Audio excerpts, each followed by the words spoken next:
দেখুন বন্ধুরা, নারকেল দিয়ে এত সুন্দর মজাদার বিস্কুট, কোকোনাট বিস্কুট বানানো যায় বাড়িতে। যেটা দেখতে হলে আপনাদেরকে পুরো ভিডিওটা দেখতে হবে। কতটা মরমরে হয়েছে দেখুন, এখনও ঠান্ডা হতে বাকি আছে। আমার ছেলে খেয়ে দেখাচ্ছে, দেখুন।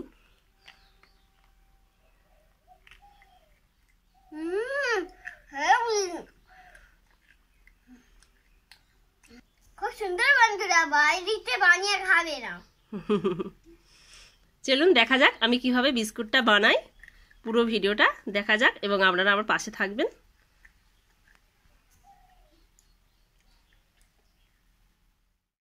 বন্ধুরা, এই যে নারকেল দিয়ে আজকের আমি খুব সুন্দর বিস্কুট করে দেখাবো। খেতে খুব সুন্দর হয়।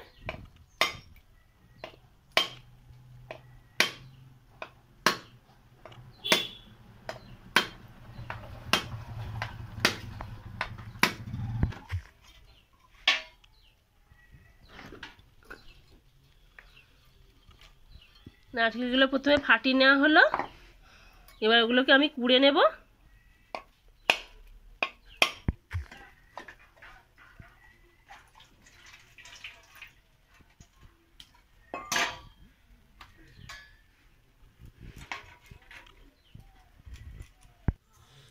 এই নারকেলগুলো আমি একটা এই কুড়ুনি নিয়েছি, এই কুড়ুনি বটি দিয়ে আমি নারকেলগুলো কুড়ে নেব। প্রথমে নারকেলের এই আড়িশগুলোতে এই কুড়ুনির এগুলো দাঁড়গুলো দিয়ে এরকমভাবে কুড়তে হবে। আস্তে আস্তে হালকা করে এরকম করে ঘষা দিলে করা হয়ে যাবে। প্রথমে এইভাবে, তারপর ধীরে ধীরে ভিতরে এরকম লেয়ার বাই লেয়ার করলে তাড়াতাড়ি করা যাবে।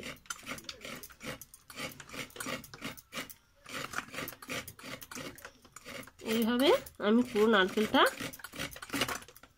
কুড়ে নিচ্ছি।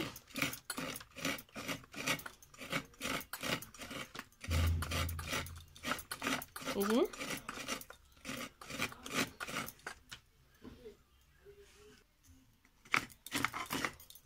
নারকেলটা সব করা হয়ে গেছে। এই যে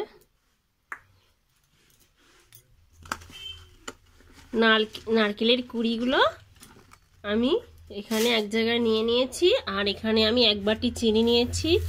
এই নারকেল কুড়োর মধ্যে দেব। একটুও আমি জল দেব না, জল ছাড়াই হবে।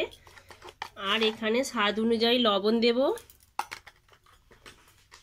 আর এখানে কালা জিরে দিচ্ছি।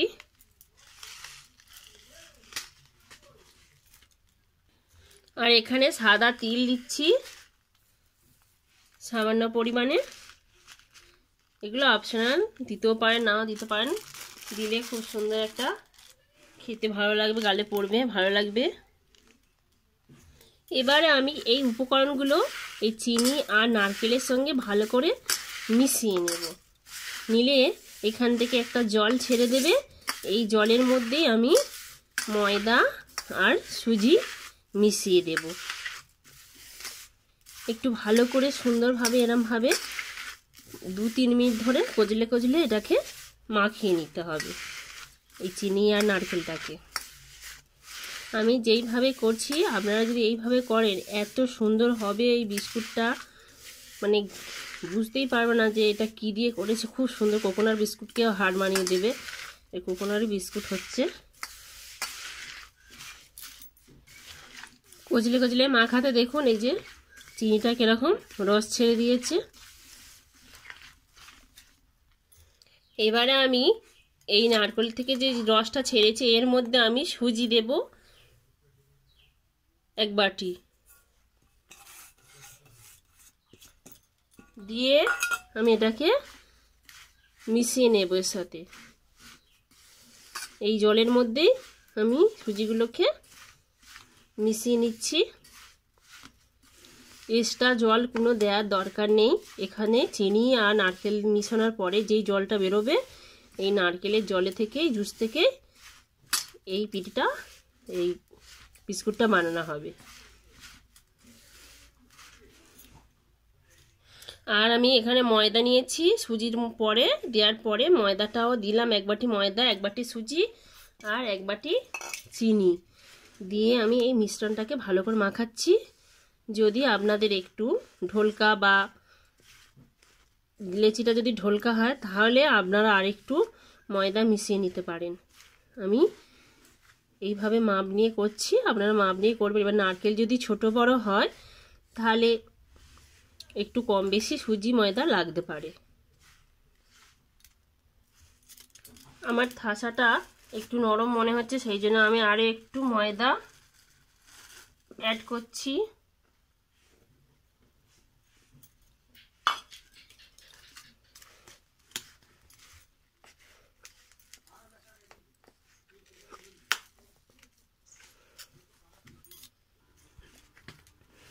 এইভাবে শক্ত একটা ডোর আকারে থাসা বানিয়ে নিতে হবে। আটা কম বেশি হলে দিয়ে নেবেন। থাসা আমার একেবারে রেডি হয়ে গেছে। আমি এই থাসাগুলোকে ছোট করে কেটে নিচ্ছি। কেটে এটাকে আমি এরকম ছোট ছোট করে লেচি কেটে নিচ্ছি। কেটে আমি এখানে হালকা করে বেলে নিচ্ছি। খুব মোটাও হবে না আর খুব পাতলাও হবে না, ঠিক এরকম থিকনেস রাখছি। রেখে আমি এরকম 4 কোনা করে শুধু জাস্ট কেটে নিচ্ছি। এরকম বড় বড় সাইজেই কেটে নিচ্ছি। ছোট বড় আপনারা যেরকম আকারে করতে পারেন, কোনো অসুবিধা নেই। যদি আপনারা বিস্কুটেরও শেপ দিতে চান তাহলে এরকম ছোট ছোট করে লেচি কাটবেন। এরকমভাবে এরকম গোল করে নেওয়ার পরে হালকা এরকম একটু চ্যাপটে দেবেন।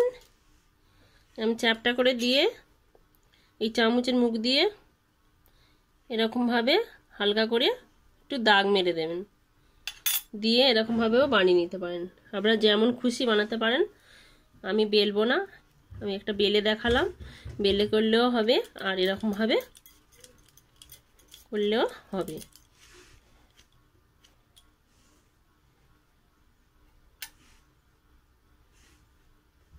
বিস্কুটের শেপে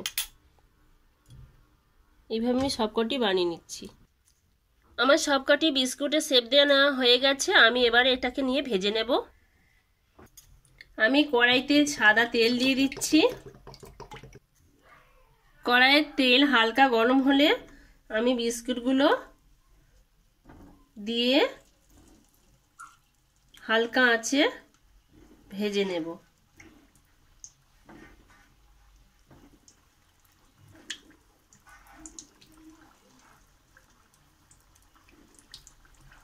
একসাথে অনেকগুলোই দেওয়া যাবে।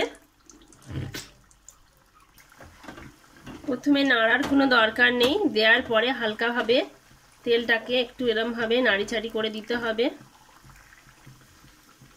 1 মিনিটের মতো হয়ে যাওয়ার পরে ধীরে ধীরে এগুলো আস্তে আস্তে উল্টে দিতে হবে, কারণ এগুলো যখন তেলে থাকে তখন খুবই নরম থাকে। সেই জন্য এগুলো আস্তে আস্তে উল্টে পাল্টে সোনালি লাল লাল কালার করে ভেজে নিতে হবে।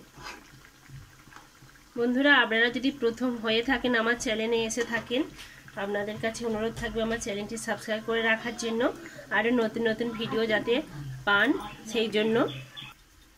কথা বলার ফাঁকে এই যে সবকটি সোনালি কালার ধরে নিয়েছে, আমি লাল লাল করে হালকাভাবে ভেজে নিচ্ছি।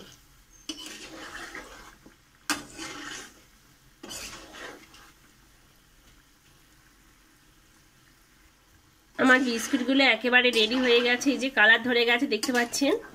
এই যে আমি একটু কাছে থেকে দেখাই আপনাদেরকে। এই যে এবার আমি এই বিস্কুটগুলো আমি তুলে নিচ্ছি। এই যে আমি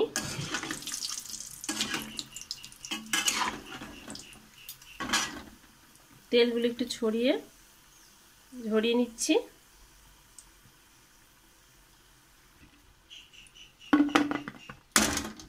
খুব সুন্দর হয়। এখন ঠান্ডা একটু হলে তবে এটা আমি ভেঙে দেখাচ্ছি। আমি এইভাবে আমি সব কটি ভেজে নিচ্ছি। দেখুন বন্ধুরা, আমার সব কাঠি রেডি হয়ে গেছে, কতটা সুন্দর হয়েছে। এইভাবে বাড়িতে অবশ্যই ট্রাই করবেন। সবাই সুস্থ থাকবেন, ভালো থাকবেন। আজ এই পর্যন্ত, আবার দেখা হবে অন্য কোনো ভিডিওতে। টাটা।